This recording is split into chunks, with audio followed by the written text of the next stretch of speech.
Welcome to the Clearly Worthy podcast. Are you ready to embark on a transformative journey towards embracing your worthiness and creating extraordinary success? I am your host, Allison Lacusier, a certified professional coach, a professional speaker, and a female founder. As a passionate advocate for women's empowerment, I've dedicated my career to helping individuals like you unlock their true potential, cultivate unwavering confidence, and live a life aligned with their deepest desires. With years of experience in the coaching industry, I've witnessed firsthand the incredible transformation that occurs when we tap into our worthiness and step into our power. Throughout this podcast, I'll be your guide, sharing insights, tools, and strategies to help you navigate the path towards unshakable self-confidence and fulfillment. Drawing from my own journey as a successful business owner, I'll provide you with practical advice, actionable steps, and thought-provoking conversations with industry leaders. From overcoming self-doubt to setting and achieving audacious goals, we'll explore a wide range of topics designed to empower you to embrace your worthiness in every step of your life. Through these engaging interviews and solo episodes, I'll share my experiences, lessons learned, and wisdom gained from our remarkable guests who've achieved remarkable success in their respective fields. So if you're ready to leave self-doubt behind, step into your authenticity, and thrive as the empowered woman that you are, then this podcast is for you. It's time to claim your worth, align with your purpose, and manifest the success you desire. I'm thrilled to have you join me on this empowering adventure. Welcome to the Clearly Worthy podcast. Welcome to another episode of the Clearly Worthy podcast. And as usual, I have an incredible guest with me here today, Dr. Katie Lee. I cannot wait to dive into everything that you are because you are truly an inspiration. We got connected only a few months ago, and I'm just so excited to know you, to learn from you, and to see what you're doing in the industry to change people's lives. So let me introduce you. Dr. Katie Lee is a speaker, author, and coach who lives in Aurora, Colorado. She graduated from the University of Illinois in Chicago in 2010 and was an owner partner in over 80 DSO-supported dental practices throughout the US and served as a clinical partner overseeing 5 states. Currently, she consults for an implant technology company, provides implant education for general dentists, and she has 2 passions in her profession: dentistry itself and making dentists successful. And her passion about the oral systemic link comes from her personal experience, which we will dive into today. So welcome to the podcast, Katie. It's so great to have you. Thank you. Thanks for having me. And I'm really excited for this topic that we're going to be discussing today. This is so important to me. And, as you and I first got to know each other, I think we clicked immediately on empowering women in dentistry and being empowered women in dentistry. And so I'm just so excited for my audience to get to know you and learn from you today, because I think just from what you've done in your career so far, there's so many lessons to take. So let's just start with your career. I want to just have you dive into the catalyst behind your career in dentistry. Sure. So that started back when I was, 1998. So 14. I am from a small town in Illinois. So I grew up riding 4-wheelers and, being basically a farm girl. And it was July 5th, 1998. I decided to go on a 4-wheeler ride after water skiing all day. That was like my favorite thing to do. I got on the 4-wheeler, did not put my helmet on. That was the only day that I never wore a helmet. And I ended up crashing head first, going 35 miles an hour into a telephone pole. Somehow survived, got off the 4-wheeler, walked to a neighbor's house, asked them to take me to the hospital. And obviously I had a brain injury, but I was in shock, and I went into a coma, was transferred to a trauma center. I woke up about 5 days later, fractured every bone in my face from my eyebrows down. Lost a bunch of teeth, obviously. And so it took 4 years and 9 reconstructive surgeries to kind of piece things back together. I had my jaw wired shut for 2 months, and they wired it shut the night of my accident. And so I was missing teeth. Teeth were dislodged, they were broken, and they just wired them shut right there on the spot because they didn't really know, how else to really treat me. And during that process, I wasn't given any kind of like nutrition advice or, how to take care of my health. And so being, a blue collar family, my parents were just like, let's do anything and everything we can to keep her happy, because this is horrible, obviously. So I survived for 8 weeks on ice cream with Hershey syrup, pudding, jello, boxed mashed potatoes, and that was pretty much my diet. And so I became super emaciated, as you can imagine. My liver enzymes spiked, my kidneys started shutting down. And not only that, but I developed, horrible dental infections because I had all these broken teeth and now they're being exposed to sugar and I couldn't clean my mouth. And so my body just kind of went into this hyper inflamed state, and it took many, many years to get it to really calm down. So I learned from a very early age just how much your oral health impacts your overall systemic health and your mental emotional health too. Even when I got my wires off, I couldn't open my jaw for another 3 years. My jaw had fused shut. So I ended up Oh my gosh. 4 years later, one of the final surgeries I had was they removed my rib bone and reconstructed my TMJ out of my rib bone, and they used cat cartilage for the TMJ disc. But in dentistry, you can't get implants or restore teeth when you're still growing.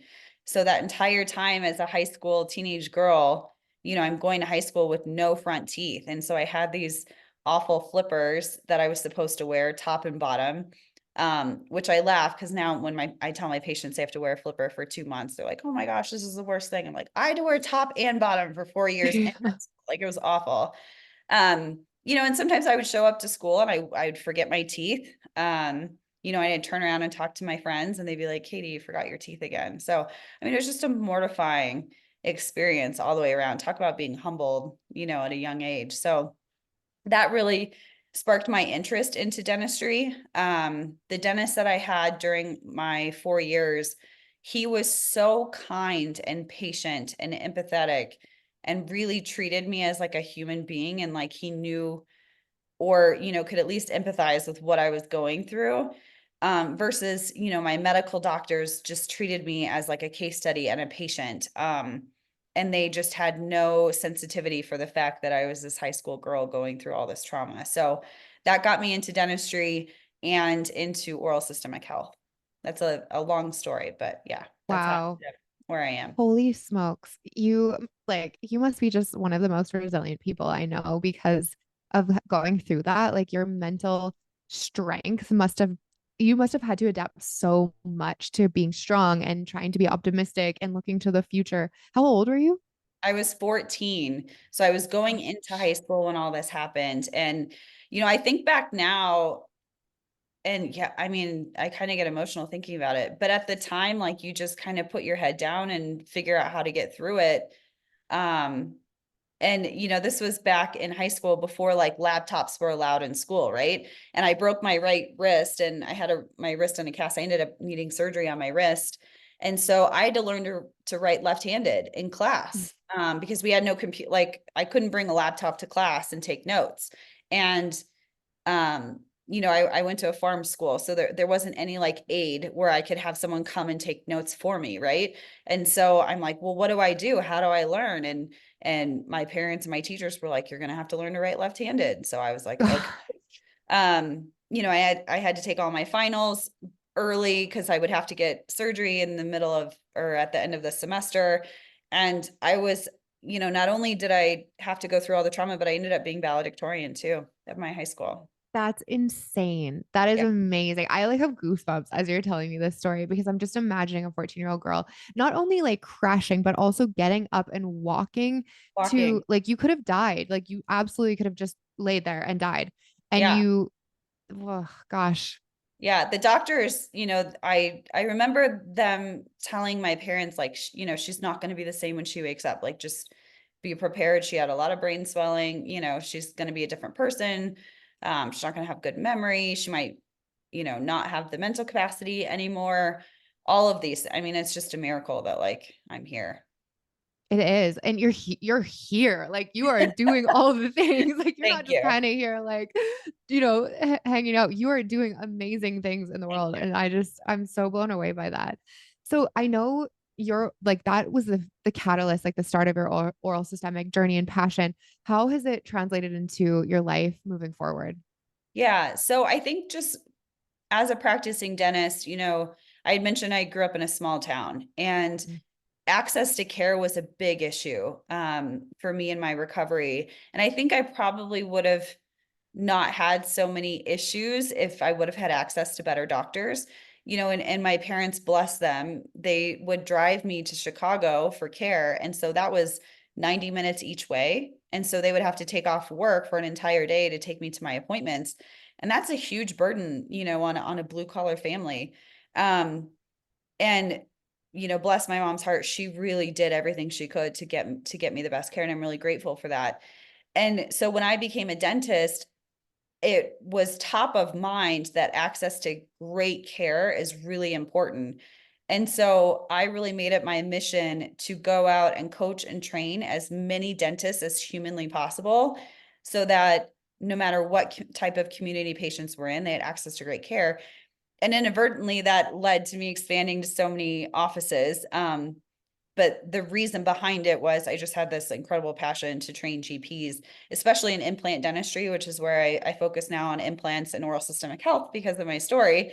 I just really believe general dentists should be placing implants so that they can help people get the best care. So that was really the catalyst into how I focused my time and attention in my career. That's amazing. It's like I can see the passion that you have for it, and just it's amazing to be able to take something like terrible that happened to you and turn it into a passion where you're now like helping so many people because of it. That's the best and the only thing we can do with something like that that The happens. only thing you can do. Otherwise, it will eat you up inside. And I mean, you will, crumble on the floor in a fetal position if you let it take over. So you just have to figure out how to overcome it, channel it, and use it to motivate you in your life, I think is the key.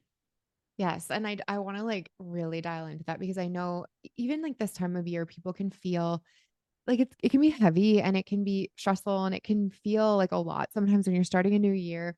And something I think about all the time, and I tell my clients this all the time, that like any negative experience, like truly, like that is the ultimate negative experience that you had, and you were able to go and pull it forward into something really positive and beautiful. But even in your life, every single day, like the small moments of negativity, just see the opposite of them, Hmm. whatever it is that's like in your world right now that's like annoying you, frustrating you, like feeling stressful, just know that there's an opposite side of this. And when you Yeah. can look at that, just like this is just information for me to know what I want or know where to go or know what I'm passionate about, then it allows us to kind of breeze through some of these heavy things a little bit easier and a little bit lighter because we're actually making a positive change from it or we're taking it as information that we can use. Yeah, I think it's important for people, exactly what you said. Use it as a clue as to where you should focus your attention, and I used to always tell my docs, the bigger the opportunity or the bigger the obstacle, the bigger the opportunity. And so Hmm. when they would say, "Oh my gosh, my team is falling apart or my practice is falling apart, I'm losing money," or whatever the complaint was, I'd say, "Well, the bigger the obstacle, the bigger the opportunity. So let's figure out how to fix it so you can see, what's on the other side." So I think that that's Correct. super important. Treat obstacles as clues as to where to focus. Hmm. Yeah. And don't get stuck in them. Don't No, stay in the no. obstacle. Yeah. So you have just had a pretty big transformation in your life going Yeah. into motherhood. You have an Yeah. 8-month-old at home.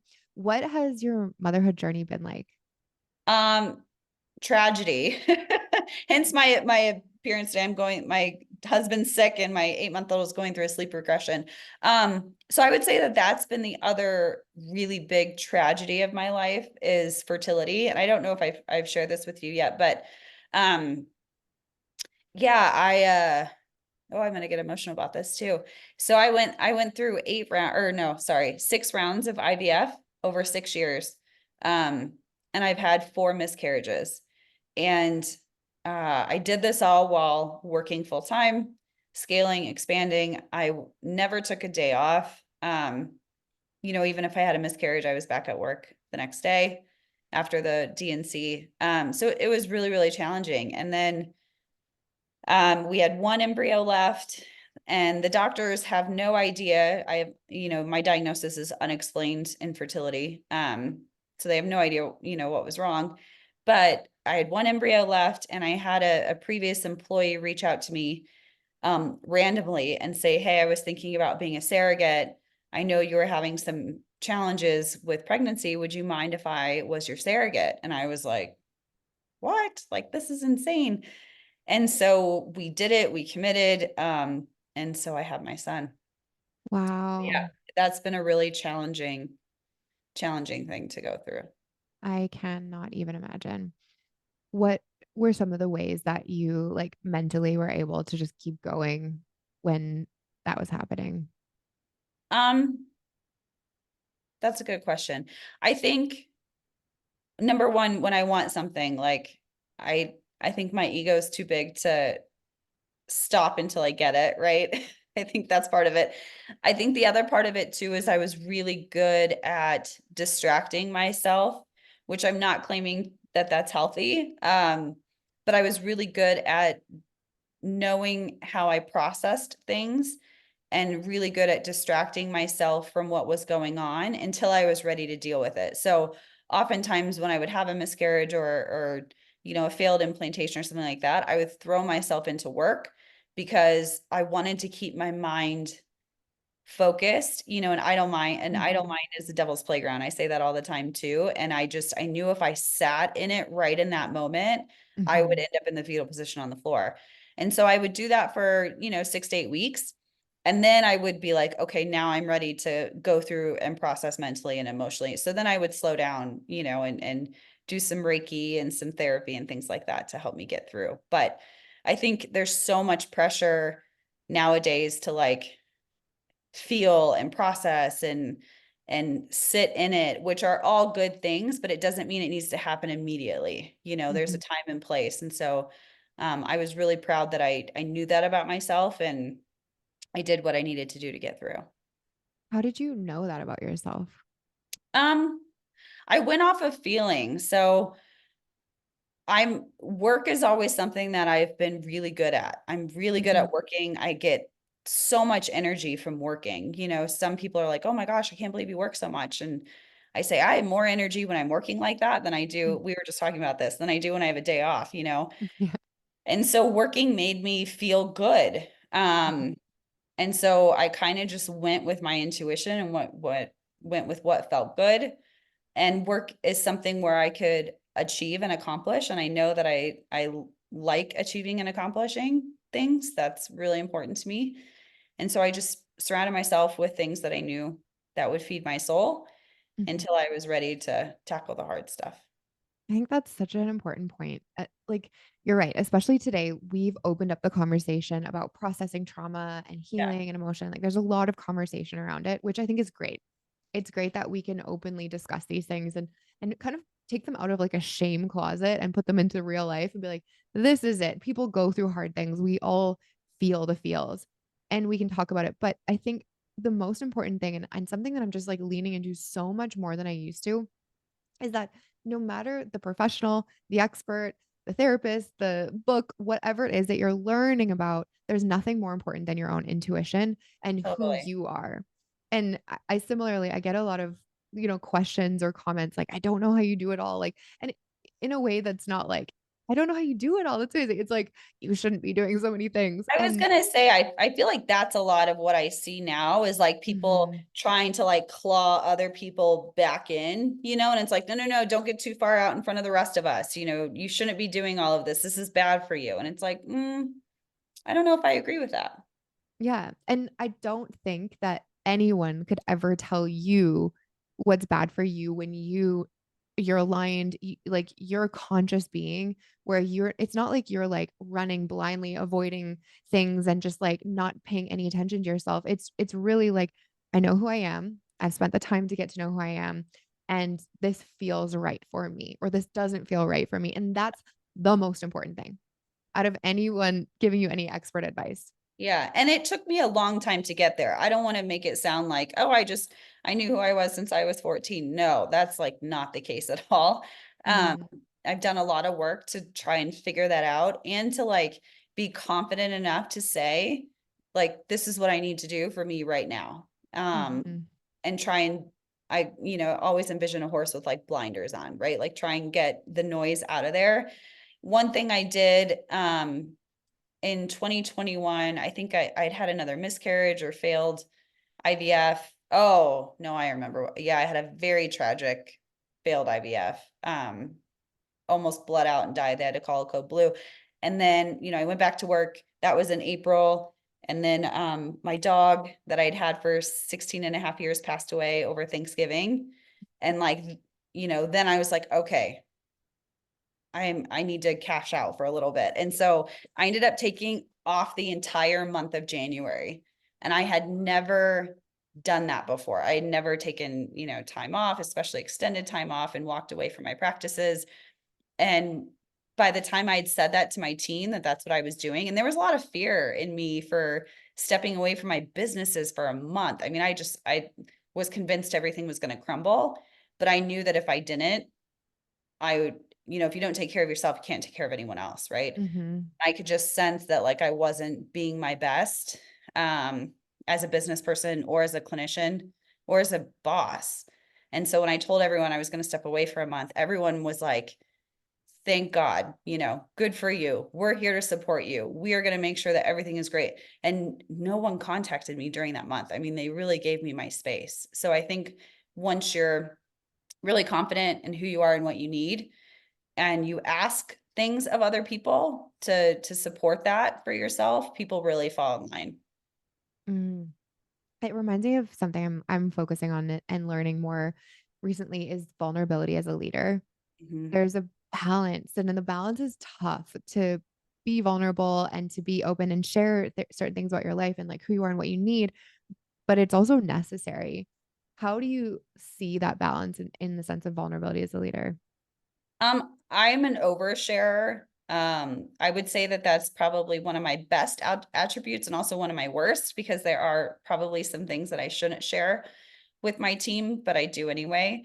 Part of my fertility journey, I shared every step of the way with my team because I didn't know how I would feel along the way if I had, great things happen or bad things happen. So I told my Yeah. team, I told my patients, hormones make you crazy. So I wanted them to understand if I was not acting myself. And I was really happy that I shared that with them because I needed some grace from them. Right. And I didn't want to be paranoid that I was losing my team or my patients during this process because of something personal I was going through. Um, I also believe in being vulnerable with your team about the struggles of the business. I feel like the more they know about the business, the more they can buy into it and the more that they'll care about it and try and help you fix it and get it right, back on track. So those are things that I'm open and honest about in my business. All of the, back end drama stuff that doesn't affect big picture, but it's just kind of day-to-day obstacles and headaches, that obviously I don't share with them because I want them focused on the mission and the vision and serving patients because that's what we're here for. I don't need them knowing, all the hiccups that I'm trying to deal with in the background. So I try Yeah. and keep it simple and stick with that. That makes total sense. I'm so curious to know your thoughts on this. And this is a conversation that I've had recently with a lot of female dentists specifically around success. So, the idea that people kind of like don't want you to get too far ahead, or they don't really want you to be that successful or that happy. Um, what about as far as like your success as an individual, as a woman, as a practitioner? Like, how do you balance that? Some of the doctors I spoke with recently said, I don't even want them to know where I live because I don't want them to, you know, feel a certain way, or that like they will be jealous or angry that I'm abundant or I have a nice house. So what are your thoughts on that? That is so hard. I have so many thoughts on this, and again, trying not to trying not to overshare. Um, there's, I think a lot of women now are trying to do this women supporting women thing, which is great. But the vast majority, unfortunately, I think women in this profession, even though we represent 50% of dentists, we only occupy 5% or less of executive positions. So to me, that's kind of insane, right? The people at the top should represent the demographics of the people that are working for you. And so when we don't have that representation at the highest levels of dentistry or organizations, we're missing all of the value that women can provide and their insights onto how to run a business, and half of the patients that we see are women too. So to me, it's just crazy that we have this massive gap there. And unfortunately, I think the vast majority of men and women still view women as kind of like a minority. And so when they think about, a board table, right? And everyone around a board table, oftentimes they think that there's just one seat for a woman. It couldn't be like, oh, well, Katie and Allison can both sit at this table. It's, oh, well, it either has to be Katie or Allison. So who should we pick? And I think women feel that way. And I think men feel that way. And so it creates kind of this competition between females. And I'm really hoping that that will kind of dissipate over time. And I'm definitely feeling like it's dissipating for sure. I see more women bringing other women to the table with them. And that's the best thing that we can do to get more representation is demand to bring in other women when we do projects. In terms of like sharing your success with other people, it's funny. I was just at a really big surgical conference over the weekend, and everyone's trying to introduce themselves and say what they do. And the first 2 days, I wasn't saying anything about my success. I was trying to keep it hidden. And one of them, one of my friends who was there, who's a clinician, said, pulled me aside and said, Katie, why don't you tell people about your success? Like, this is ridiculous. I can't believe you're not sharing your story. And I go, to be honest, no one wants to hear about a successful woman. And he's like, just try it. So I said, okay. So the next 2 days, I would go around and share, and I would say the more than half were like excited about what I was doing and would ask questions. But there were definitely a few men that gave me this look of like, what the hell? Like, who is she? What is she doing? And you could tell that they felt really insecure about their own success, and they cut the conversation off immediately and walked away.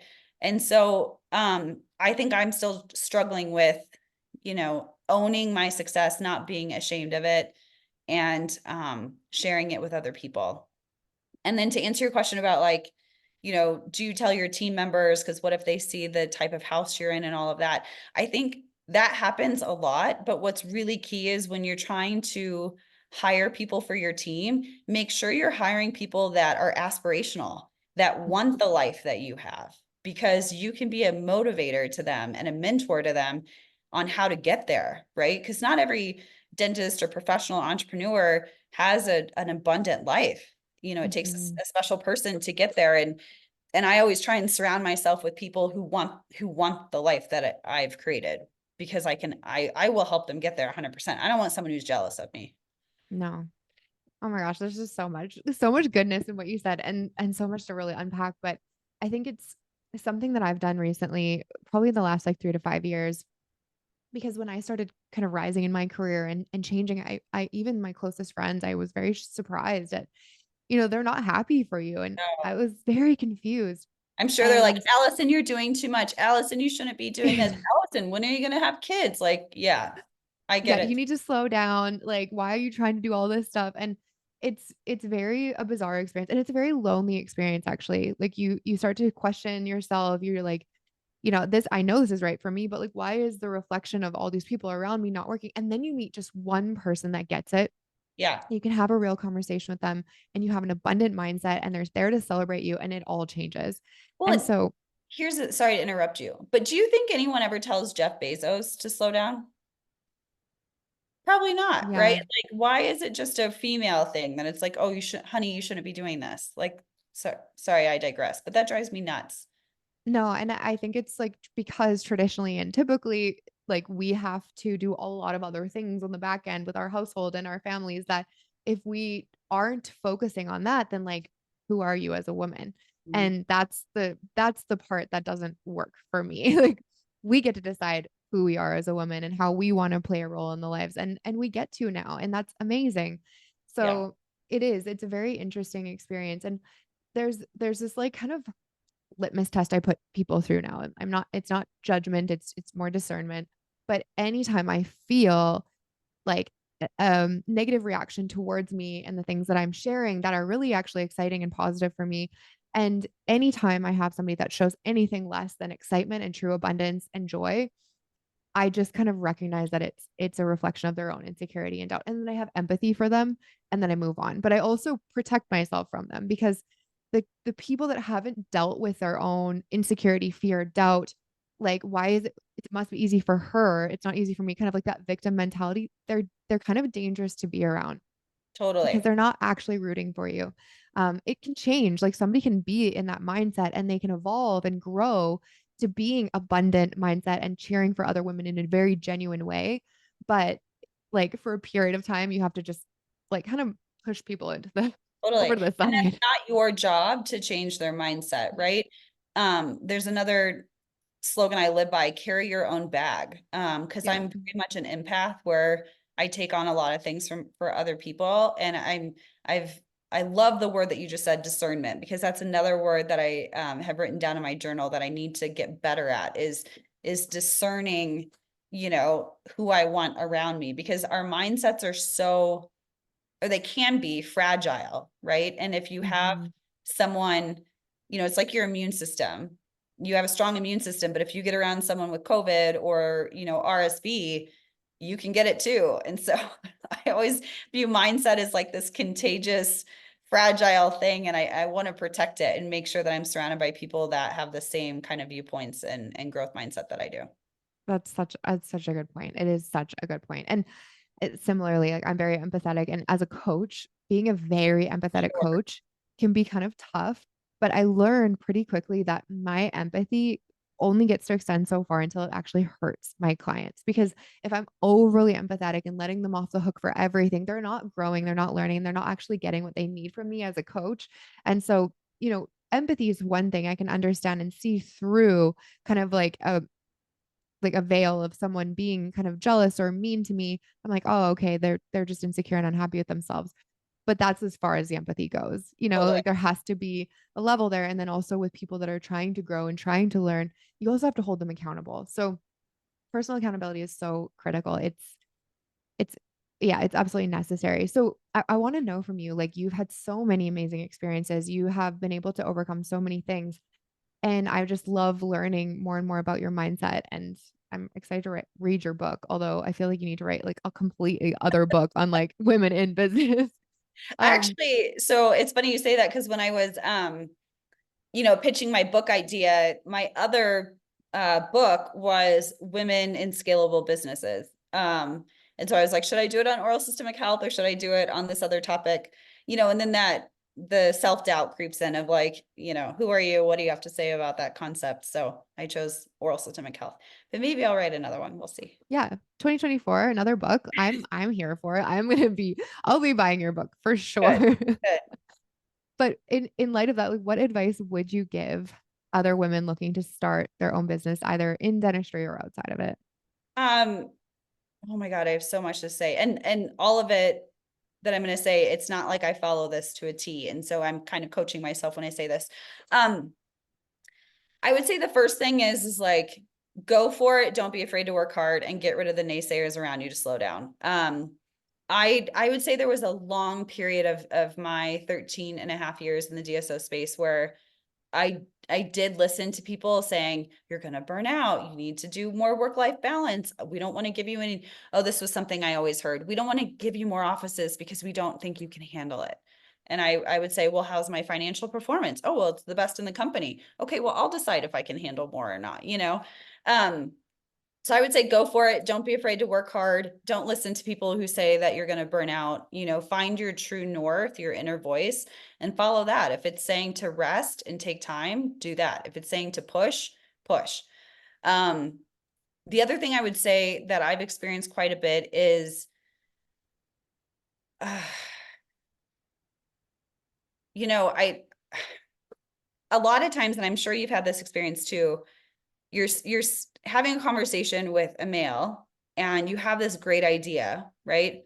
They hear you, you have a conversation about it, nothing happens. And then you get into a big meeting with several people and they repeat the idea as if it's their own original idea. Has that ever happened to you? Yes. Yes. And I would always sit back and I'm like, am I in the twilight zone right now? I feel like we just talked about this a week or two ago. But I would always sit there and not say anything because, we're taught to be polite and don't ruffle feathers. And I had this wonderful mentor, career coach.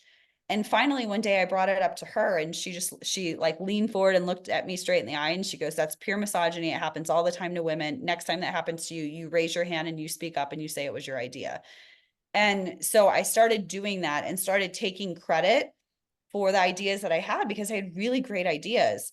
And that really kind of helped accelerate my career faster to the next level because people realized that a lot of the things that were coming out were my origination. So I would say don't be afraid to speak up. Um, when you have an idea and someone tries to steal it from you. So I would say those two things mainly. I love it. And I think sometimes, I mean, I am like in this world so often of trying to balance being nice and being assertive because I Yeah, know like what happens when you're what not even overly assertive, just when you're assertive. It's yeah, like there's a lot of issues with that. And like there's a fear I think that women have, like I'm gonna be kind of like outcast because yeah.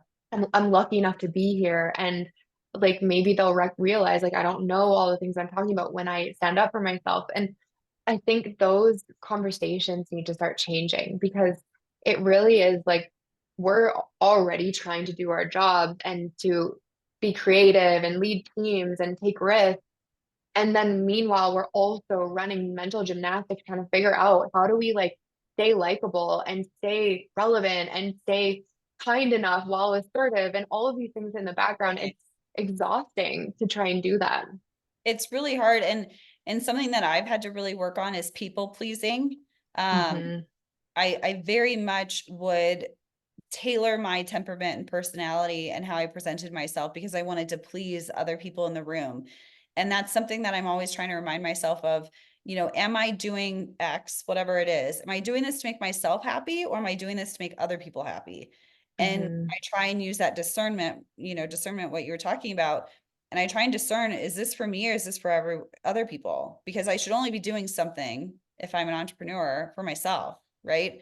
And I need to not really care if it makes Joe Schmo happy, as long Yeah. as for me, my patients are happy and my team's happy, because that's really to me what matters in the end.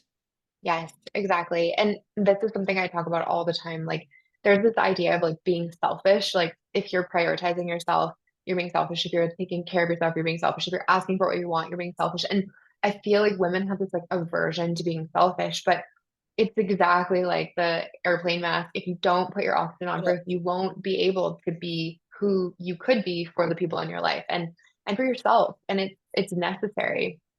And I would So say I think, go ahead, sorry. no, you go ahead. One of the best advice that I ever got was from that career coach that I mentioned earlier.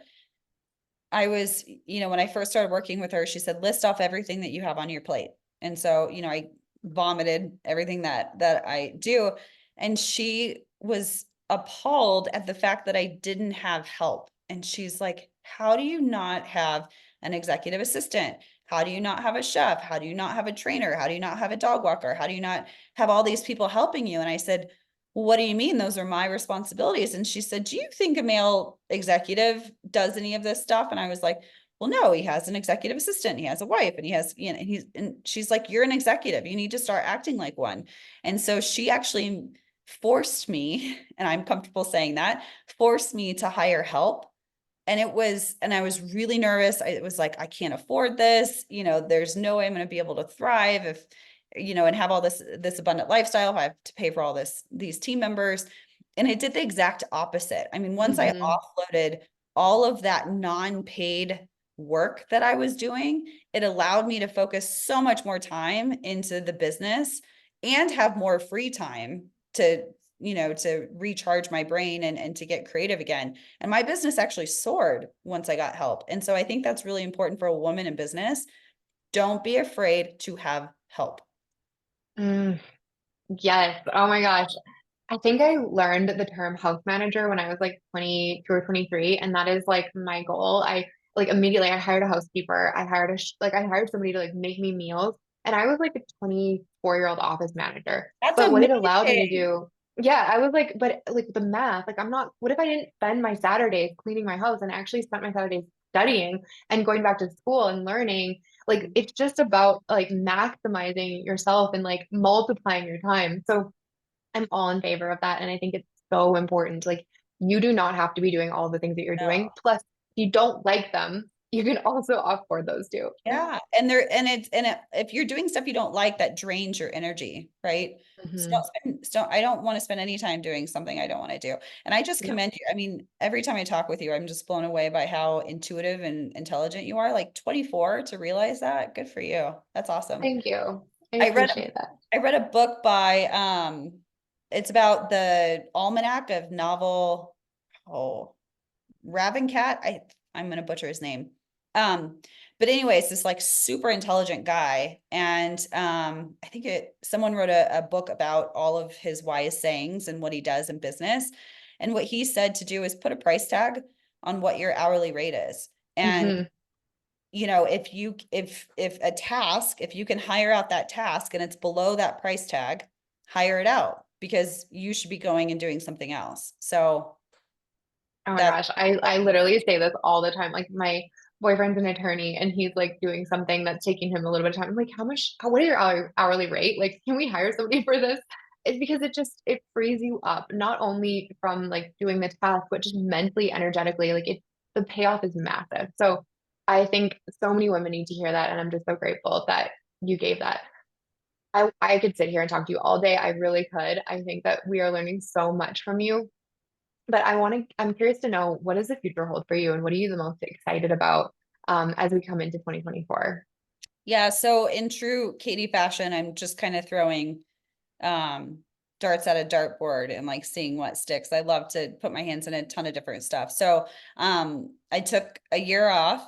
It's been a year now, which is really exciting. And I wrote my book, Saved by the Mouth, that came out in September. So I'm doing a ton of stuff associated with that. I am in the works of opening up a mouth body connection wellness center here in Denver. So that's super exciting. Hopefully that'll be open in a year. It'll also have an implant training center located inside of it. Mm. So I'm just really excited to bring, the two things from my trauma, right? I can now bring them to life and serve and help so many people around the country in this new big center that I'm building. So really pumped about that. Doing a lot of stuff for patients right now remotely on saliva testing, on microbiome testing for patients. So I can send them saliva tests, they can test their microbiome, and then we can come up with a care plan that they can use with their physicians and their dentists on how to improve their oral health. So yeah, those are the things that are on the horizon for right now. I love it. Along with being a mom, speaking, consulting, all of the amazing things. I know you're speaking at a really incredible event coming up on Valentine's Day. So Yes. it's it's so super exciting. If you want to connect with Katie, get to know Katie more, definitely follow her on Instagram. How would you want people to connect with you or reach out? Yeah, so I'd say the best way is probably Instagram. I'm trying to learn all the ins and outs of Instagram. So I'm on there quite a bit. So people can follow me at Katie Lee DDS. The Galentine's event, I'm so excited. So I've been working with Invista, who is the parent company for Noble Biocare, Dexis, Ormco, and a couple other companies. And I've been working with them on creating a women's network. So they're launching this network called Next. It's all about training women in how to be better clinicians, or people in the dental industry, training them on business acumen and leadership. So I hope people will join the organization. We're having our first kickoff meeting on February 14th. So that's on my page, but they can send me a message. A lot of people are contacting me on there for saliva tests, and to get the book on there as well. I love it. Thank you so much for being on the podcast today. I've got so much from this. I know our listeners are going to get so much from this. Thank you for your vulnerability and just by like leaning in and living by example for so many women and for everybody really to be inspired by you. So it's been a pleasure having you on the Clearly Worthy Thank you. podcast and thank you so much. You're welcome. Thanks for having me.